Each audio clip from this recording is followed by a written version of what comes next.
नाजरीन, आप देख रहे हैं रियासत का मशहूर व मकबूल यूट्यूब चैनल बज़्म आईना वकील साहब पोस्ट। सैयद कुदरतुल्लाह क़ादरी वकील साहब एक बार फिर करनूल की अहम ख़बर के साथ आपके रूबरू हाजिर है। आज की अहम ख़बर ये है कि आज मस्जिद खूबसूरत में मुस्लिम पर्सनल लॉ बोर्ड के रुकन सैयद ज़ाकिर अहमद साहब रशादी ने और उनके साथियों ने एक प्रेस कॉन्फ्रेंस का इनेकाद अमल में लाया। इस मौके पर उन्होंने बताया कि आज विजयवाड़ा में मुस्लिम पर्सनल लॉ बोर्ड की जानिब से जो चलो विजयवाड़ा के नाम पर प्रोग्राम मुनक़िद किया गया था वक्फ़ अमेंडमेंट बिल के ख़िलाफ़, उसमें शिरकत करने से तमाम अरकान को रोका गया और बिलखुसूस सैयद ज़ाकिर अहमद रशादी साहब को आत्माकुर के जंगलों से जो है वापस भेज दिया गया। उन्हें इस प्रोग्राम में शिरकत होने नहीं दिया, परमिशन के नाम पर हरासा किया गया और उन्हें वापस करनूल लौटा दिया गया। तो इसकी मुखालिफत में इसके पुरज़ोर जो है मज़म्मत करते हुए सैयद ज़ाकिर अहमद रशादी साहब, अब्दुल हमीद साहब, शाह वली साहब और जो है अज़ीज़ ख़ान साहब ने एक प्रेस कॉन्फ्रेंस की और हुकूमत के पुलिस के इस रवैये के ख़िलाफ़ नाराज़गी ज़ाहिर की। आप देखिए ये खुसूसी रिपोर्ट। सैयद कुदरतुल्लाह क़ादरी वकील साहब को दीजिए इजाज़त। अगर आप हमारे चैनल को अब तक सब्सक्राइब नहीं किए हैं तो ज़रूर सब्सक्राइब करें, लाइक करें, शेयर करें, कमेंट करें, बेल बटन दबाना ना भूलें ताकि लेटेस्ट वीडियोस आप तक बआसानी से दस्तयाब हो सके। अस्सलाम वालेकुम रहमतुल्लाहि व बरकातुहू। मैं सैयद ज़ाकिर अहमद रशादी, करनूल रुकन all India Muslim personal law board. कल रात 7 तारीख को तरावी के बाद में रमज़ान के महीने में हम लोग 8 तारीख को विजयवाड़ा में all India Muslim personal law board के बैनर तले होने वाले धरने में शिरकत के लिए जा रहे थे। तो रात के 1:30 बजे घाट सेक्शन में, नल्ला घाट सेक्शन में हमको रोक दिया गया और हमको आगे बढ़ने से मना कर दिया गया और कहे कि परमिशन कहाँ है। तो हालांकि परमिशन भी था, इजाज़त भी थी, हर तरह के इंतज़ामात भी हो गए थे, तो भी वो परमिशन देखने के लिए, उसको समझने के लिए तैयार नहीं हुए। बस ये कहे कि आपको आगे जाने से रोकने के लिए कहा गया है। तो इस तरह हमको रात के आधी रात में 2.5-3 घंटे सफ़र कर जाने के बाद तो हमको रोक दिया गया। फिर वापस 3 घंटे हमारे लगे। फिर हमारे साथ रोकने वाले करनूल के बस स्टैंड तक लाकर छोड़े। इस तरह 8 तारीख को जो विजयवाड़ा में धरना हुआ उसमें हमारी शिरकत नहीं हो सकी।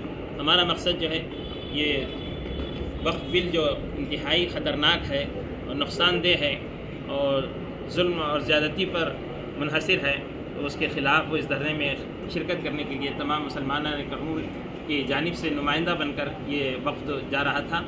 इनको रोकना ये जमहूरी हुकूक़ के ख़िलाफ़ है। हमारी फंडामेंटल जो रुख़सतें हैं, इजाज़तें हैं, उसमें ज़्यादती है और हमारा असली हक़ हमको नहीं दिया गया। तो मैं सारे इन हालात की वजह से इंतहाई अफसोस के साथ बोलना पड़ता है कि इस तरह की रुकावट नहीं होना चाहिए था। पूरी आज़ादी मुल्क के हर बाशिंदे को है, तो हर जगह पहुंचना, हर बात का इजहार करना और हर तकलीफ़ को हुकूमत तक पहुंचाना ये हमारी ज़िम्मेदारी है। और हुकूमत की कुर्सियों पर बैठे हुए पार्लियामेंट और असम्बली में रहने वालों को तमाम हमारे शहरियों की बातों को सुनकर संजीदगी के साथ फ़ैसला लेना ये उनकी इख्तियार की बात है। तो मैं उम्मीद करता हूँ कि all India Muslim personal law board का धरना हमारे नहीं जाने की वजह से कुछ नाकाम तो नहीं हुआ। अल्हम्दुलिल्लाह 8 तारीख का धरना पूरी आबताब के साथ, कामयाबियों के साथ Maulana Abdul Rahim Mujaddidi, general secretary all India Muslim personal law board की दिक्कत अंगेज़ दुआ पर ख़त्म पजीर हुआ। मैं तमाम मुसलमानों ने हिंद से दरख्वास्त करता हूँ कि वक्फ बिल के बिल्कुल पूरी तरह ख़िलाफ़ आवाज़ उठाएँ और हुकूमत से, पार्लियामेंट से मुतालबा करें कि बिल जैसा रखा गया है वैसा ही पूरे 44 अमेंडमेंटों के साथ वापस ले लिया जाए। इस बिल की कोई ज़रूरत नहीं है, बल्कि इससे और नुकसानात हैं और ज़मीनात हमारे, जायदाद हमारे, बुज़ुर्गों की दी हुई चीज़ें हमारे हाथों से छीन लिए जाने के अंदेशे इस बिल के ज़रिए से हैं। तो मैं शुक्रिया अदा करता हूँ आप तमाम का जो इस जगह जमा हुए और अपने क़ल्बी दिली एहसासात और इजहार मौका हासिल किए। जज़ाकुमुल्लाह खैर। सैयद ज़ाकिर अहमद रशादी, रुकन all India Muslim personal board, Kurnool, Andhra Pradesh.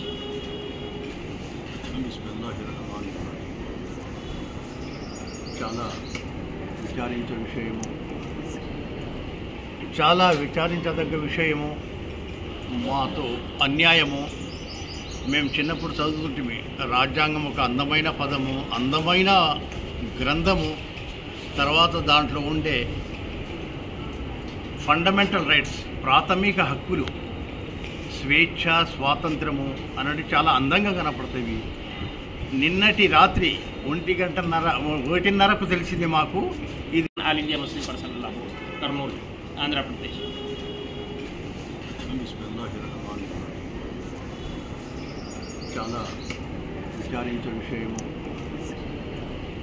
చాలా విచారించదగ్గ విషయము, మాతో అన్యాయము.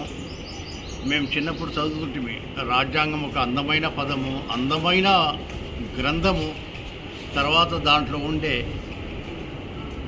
ఫండమెంటల్ రైట్స్, ప్రాథమిక హక్కులు, స్వేచ్ఛ, స్వాతంత్రము అన్నది చాలా అందంగా కనపడుతుంది. నిన్నటి రాత్రి 1:30కు తెలిసింది మాకు. ఇది ఊరికే కల్పించడమే కానీ అమల్లో లేదు మా ఇంట. ముఖ్యంగా 1:30 రాత్రికి మేము రంజాన్ పండుగ చాలా ముఖ్యము, 4 గంటలకు మేము లేయాలా. అటువంటిది మాకు 1:30కు నిర్బంధం చేశారు ఇక్కడ. అక్కడ నుండి పోవడానికి లేదు విజయవాడకు ఆల్ ఇండియా ముస్లిం పర్సనల్ లా బోర్డు ఆధ్వర్యములో ఆంధ్రప్రదేశ్ విజయవాడలో ఒక పెద్ద ధర్నా జరుగుతుంది. అక్కడ మహాధర్నా జరుగుతుంది. ఆ నిరసన తెలపడానికి ఏదైతే సెంట్రల్ ప్రభుత్వము ఒక అమాండ్మెంట్ 44 సవరణలతో ఒక అమాండ్మెంట్ బిల్ తేదలుచుకుందో దాన్ని మేము వ్యతిరేకించడానికి నిరసన చేస్తున్నాము. అది మా హక్కు, ప్రాథమిక హక్కు. ఇలాంటి దానికి మేము పోతుంటే ఎలాంటి హంగామా లేదు. మా వాహనములో 5 పూట నమాజ్ చదివే వాళ్ళం మేము. ఆ రకంగా పోతే మమ్మల్ని పోవడానికి లేదని చెప్పి మాకు అటకాయించి అక్కడ నుండి పోలీసు అటాక్ చేసి, ఆత్మకూరు పోలీసు వాళ్ళు చేసి వెనక్కి పంపించడం జరిగినది. వెనక్కి ఇంతవరకు ఇండ్ల వరకు వచ్చేంత వరకు మా ఎంట 2 పోలీసులు. ఒక రకంగా మాకు అనిపించింది ఒక దొంగలమా లేకపోతే టెర్రరిస్టా, ఈ రకంగా మాకు అనిపించింది. ఇంత మంచిగా మేము చేస్తే గాంధేయ పద్ధతిలో, రాజ్యాంగ పద్ధతిలో మా హక్కులు తెలపడానికి మేము పోతే మాకు ఇంత అన్యాయం జరిగింది. ప్రతి ఒక్కరు దీన్ని ఖండించాల్సిన విషయం ఉంది. స్వాతంత్రము, స్వేచ్ఛ అనేది మాకు అర్థమైంది. లేకుంటే పేపర్లు ఏదో వస్తున్నాయి స్వేచ్ఛ ఏమంటే దాని విలువ ఏమనేది అనేది మాకు తెలిసింది. ఏమాత్రం స్వాతంత్రం లేకుండా, మాకు స్వేచ్ఛ లేకుండా ఎన్నిక బాండి మీరు. మేము ఓట్లేసి ఇంత పెద్దగా చేసినాము, ఇటువంటి మేము నమ్మకం పెట్టుకున్నాము. మాకు పోలీసు వాళ్ళ మీద గౌరవం ఉంది, చట్టం మీద గౌరవం ఉంది, రాజ్యాంగం మీద గౌరవం ఉంది. ఇన్ని ఉన్నా కానీ మా విషయంలో మా పట్ల ఒక మెడపై కత్తి వేలాడినట్లా వేలాడుతుంది. 44 సవరణల వక్ఫ్ బిల్లు, దీన్ని మేము వ్యతిరేకించలేకపోతే మాకు ఇలాంటి అన్యాయం జరిగింది. చాలా బాధగా అనిపించింది.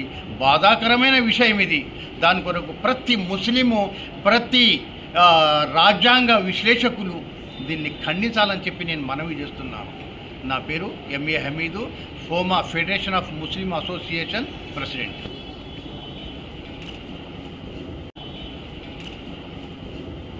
అస్సలాము అలైకుం. చాలా బాధాకరమైన విషయం ఏమిటంటే ఆంధ్ర రాష్ట్రంలో ఎన్నడూ కూడా ఇలాంటి ఘటన జరగలేదు. 8వ తేదీ విజయవాడలో జరగబోయే ఆల్ ఇండియా ముస్లిం పర్సనల్ లా బోర్డు యొక్క ధర్నా విషయం గురించి, అక్కడ ముస్లిమ్స్లకు సంబంధించిన వక్ఫ్ ప్రాపర్టీ బిల్లుల గురించి ఆడ చర్చించదగ్గ విషయము, ప్రజలకు అవగాహన కల్పించడానికి ఒక ధర్నా కార్యక్రమం తలపెట్టిన పెద్దలు, మహాగురువులు, మా వాళ్ళు. కానీ ఆంధ్ర రాష్ట్రం ఎన్నడూ కూడా మతపర విషయాల్లో కానీ ఇలాంటి విషయాల్లో కానీ జోక్యం చేసుకొని రాష్ట్రం ఇది. కానీ నిన్న జరిగిన సంఘటన చాలా బాధాకరమైన విషయం. ఇదివరకు ఎన్నడూ కూడా జరగలే.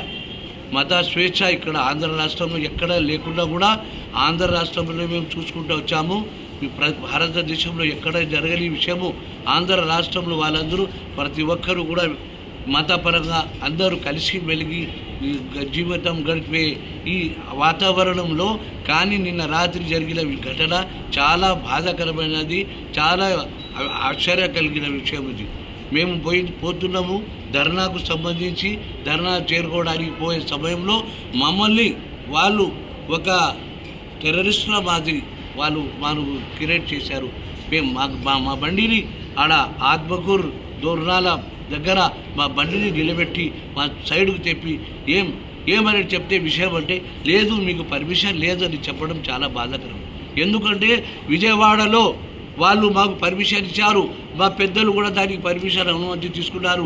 మేము అలాంటి సంబంధించిన విషయాలన్నీ తెలిపినా కూడా వాళ్ళు లేదని మీకు పర్మిషన్ లేదని చెప్పారు. ఈ విధంగా జరగడము మా రాష్ట్రంలో చాలా బాధాకరమైన విషయము. రాజకీయ నాయకులు ఎప్పుడు కూడా ఇలాంటి సంఘటనలను కూడా ఎప్పుడు జరగలేదు, కానీ నిన్న జరిగిన సంఘటన చాలా ఆంధ్ర రాష్ట్రానికే ఒక మచ్చ అని నేను మీ ముందరగా ఎదురుగా ఈ విషయం చెప్తున్నాను. ఒక బాధ్యత గల వ్యక్తిగా, ఒక భారతీయునిగా, ఒక మతపరమైన సామాన్య వ్యక్తిగా, నేను ఫోమా ఫెడరేషన్ సెక్రటరీగా ఈ విషయాలు నా బాధాకరంగా ఇవన్నీ మీకు తెలియపరుస్తున్నారు. గతంలో ఇలాంటి సంఘటనలు కూడా జరగకూడదని మిమ్మల్ని విన్నపించుకుంటున్నారు. దయచేసి మీరు ఇలాంటి విషయాలు మతపరమైన విషయాలను జోక్యం చేసుకోకూడదని మిమ్మల్ని మనవించుకుంటున్నాను. నా పేరు Abdul Aziz Khan, FOMO X corporator, FOMO FOMO యొక్క సెక్రటరీ కూడా. నేను ఒక బాధ్యత గల వ్యక్తి, ఒక సామాన్యమైన వ్యక్తిని. అందుకోసమని నా మనవిని వినియోగించి మీరు ఈ విషయంలో చొరవ తీసుకుంటారని, మళ్ళీ ఇలాంటి సంఘటన జరగడానికి చూస్తారని, మళ్ళీ ఇలాంటి సంఘటన జరగకుండా మీరు దాన్ని ప్రత్యేకంగా దాన్ని విచారిస్తారని ఆలోచించి విరమించుకుంటున్నారు.